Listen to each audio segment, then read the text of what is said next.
On the 20th of January 2021, Joe Biden was inaugurated as the 46th President of the United States. I, Joseph Robinette Biden Jr., do solemnly swear. President Biden has come into power, breaking records and making history. He received more votes than any other president in history, beating Obama's previous record. He is the oldest president to be sworn in, breaking Trump's record. He is the first president to have a female vice president. At the same time, as Trump leaves the White House, he too departs, having made history. Trump is the only president to have been impeached twice. You're listening to Beyond the Headlines. I'm your host, Cody Combs, and in this week's episode, we're looking at how unprecedented this presidential handover has been.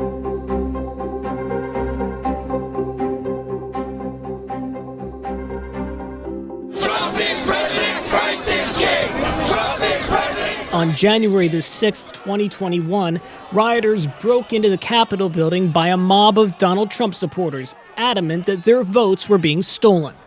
Making their way past police perimeters, vandalizing and looting as members of Congress had to be evacuated and taken to safety.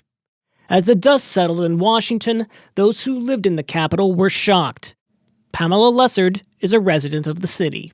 So I'm worried, as I see all this happening right now for Inauguration Day, and I see these fences that don't look very stable to me, and I'm just, the thought that you could think that a coup might happen when your new president is being inaugurated is a frightening prospect. Honestly, I wasn't completely surprised because I thought as soon as Trump got elected that something like this was bound to happen. But still, when you actually see it happening, you are just completely shaken to the core. Thought it was disgusting, despicable, frightening. I lived overseas in my youth, lived through coups, lived through an embassy attack. It was very reminiscent of that. Never thought I'd see it in my own country.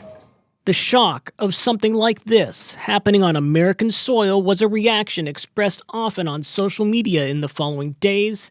Then President-elect Joe Biden described the riot as an unprecedented assault. Dr. Lindsay Chervinsky is a presidential historian and a scholar in residence at the Institute for Thomas Paine Studies. Well, there have certainly been times when the National Guard has been called out to protect the Capitol. Thousands of troops were stationed at the Capitol during the Civil War, and there are paintings of them in the halls, not unlike what we see today in photographs. They were also called out at moments, particularly tense moments. So the National Guard was dispatched to the Capitol after 9/11. They were dispatched to the Capitol when there were race riots in the 1960s. They were dispatched to the Capitol after the Oklahoma City bombings, moments when people weren't totally sure what was going to happen next and wanted to make sure there would be that sort of security and protection. I think that the wide-scale militarization of DC is pretty unusual. That hasn't happened in the same way, certainly not for an inauguration. To my knowledge, the National Mall has never been completely closed for an inauguration, even during the Civil War or in World War II, which is pretty remarkable that level of threat has been anticipated by federal forces, and they believe that is a requirement. I'm glad that they are doing so to protect the city and our government officials, but it is a sign of the seriousness and the gravity of the situation. The Biden inauguration went by smoothly, despite a bomb threat being called into the Supreme Court, which is opposite where Biden took his oath of office. There was no threat found and no evacuation was made. Despite, or perhaps because of all the preparations against any violence, the most surprising part of the day was probably the rousing poem delivered by 22-year-old Amanda Gorman, the youngest poet to perform at a presidential inauguration. The loss we carry, a sea we must wade. We've braved the belly of the beast. We've learned that quiet isn't always peace. In the norms and notions of what just is. I spoke to Bryant Harris, one of the National's correspondents in Washington, about what made this inauguration different. It was pretty much what one would expect given the times. Obviously, first of all, you had the pandemic. So even as far back as, November, December, the Biden transition team and like the DC government were asking people not to come for the inauguration on account of COVID. And then, of course, you had the insurrection that happened in the Capitol. And that's really what led to the completely unprecedented security perimeter. The whole National Mall was closed off, several blocks away from the National Mall, extending like very deep, pretty much all of downtown DC. That's not really something that anyone who's lived here, at least in recent memory, is used to experiencing. So between the pandemic and the failed insurrection, you had like 25,000 plus National Guard troops. It was a heavily militarized presence. So, not a great signal of what that means for American democracy. But, Biden kind of tried to address that in a very hopeful, heartful speech about unity. The calls for unity have been ringing since Biden's election win. Even though Trump lost the popular vote, his number of votes in this election were historically only second to Biden's own. Dr. Chervinsky tells us whether this is the most divided America has ever been. I think there have certainly been times when we've been very polarized. I don't think that we are more polarized now than ever, but certainly sort of in the top 3 or 4 instances. I think the difference now that I see in terms of the periods that I've studied, for example, in the 1790s and the early 1800s, people were very partisan and they had very different views about how things should go. But the difference is that they understood that people were partisan and they understood that their presses and their newspapers and the sources that they were receiving material from were partisan publications. And so there wasn't this same sort of conflict over a universal truth, which is what I think we're really struggling with right now. The concept of fake news was not something they had then because they understood that newspapers didn't adhere to the same sort of journalistic standards that we came to expect in the mid-20th century. The other moments that I would suggest, of course, are the 1850s and the lead up to the Civil War, which is never a great moment if that's your parallel or your comparison to the contemporary moment. And then the last one I would say would be the 1890s and early 1900s, sort of the progressive era when there was a big conflict over who should be in power, how the government should be structured, where the government resources should go. And there, people talk a little bit about the Gilded Age and the railroads. And so there was a lot of tension and crisis at that moment as well. It just didn't lead to war, so we don't tend to remember it quite as well. Although a lot of presidents talk about unifying the country in their inaugural address, Bryant says the mood in Washington was definitely different this time around. The whole thing was like locked down. The last time the mall was open was Friday. So it was just very quiet. And like part of that is the city itself has just been very quiet since the pandemic started. The government here and a lot of the people take it more seriously than a lot of the country. So it's a bit more locked down than a lot of other places you'll find in the US in certain respects. So it was already quiet because of that. A lot of people were just celebrating in their homes. Obviously, with all the pomp and circumstance, usually there'd be all these like huge inaugural parties and balls that are obviously not happening this year. So, you kind of miss out on which depending on your perspective, I would argue it's a good thing you miss out on all the glitz and glamour and the who's who, because that's not really what politics should be about. It should, be about stopping the pandemic and making sure we have a vibrant democracy and that we're able to overcome our differences and not, who's wearing what to what ball. So it's eerie, but it's kind of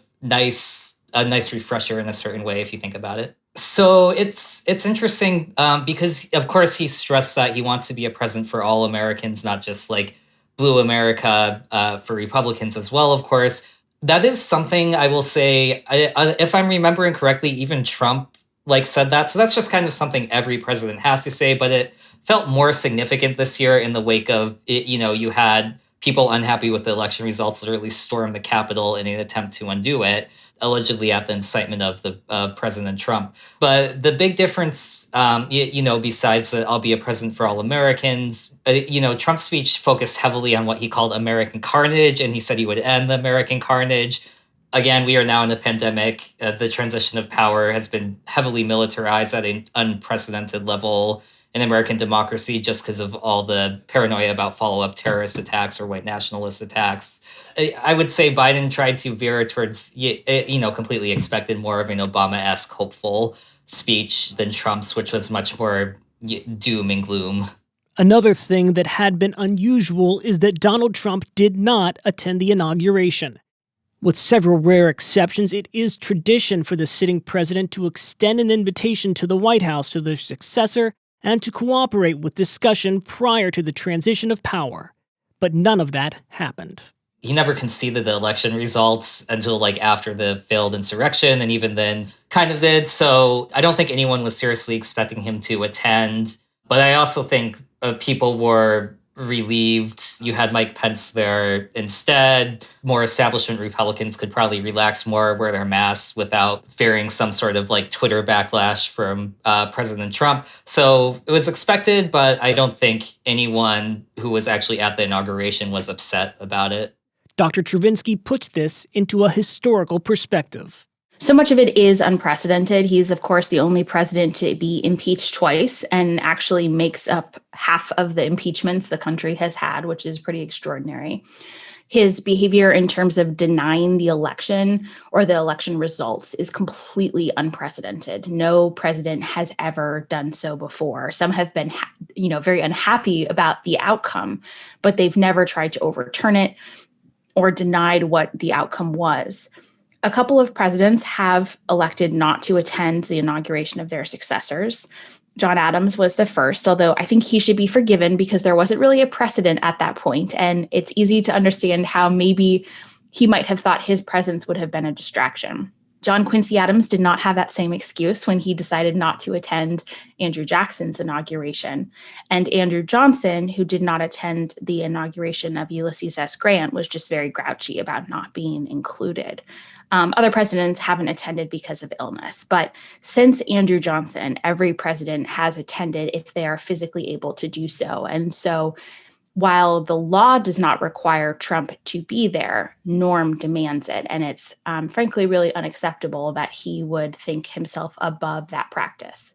The idea that the president isn't acting as he should, given his position, is often described as not being presidential enough. The term presidential simply means relating to the president or to the presidency, but it has, over the years, gained a greater meaning. Is it the president who defines what it means to be presidential, or does the word have implied qualities that a president should live up to? Presidential started with just the concept of what the position was supposed to be, and then very quickly became much more symbolic and reflective of the stature of the person holding the office. And so much of that had to do with the first person who held the office, George Washington, who really had an unparalleled reputation at the time, and I would argue in history as well. And because he had this gravitas that was essential for the first person holding the office in order to imbue it with the sort of legitimacy and stature necessary, it quickly became much more of a sort of honorific, not just a description of an office someone was holding. I asked Bryant if Donald Trump had changed the meaning of the word.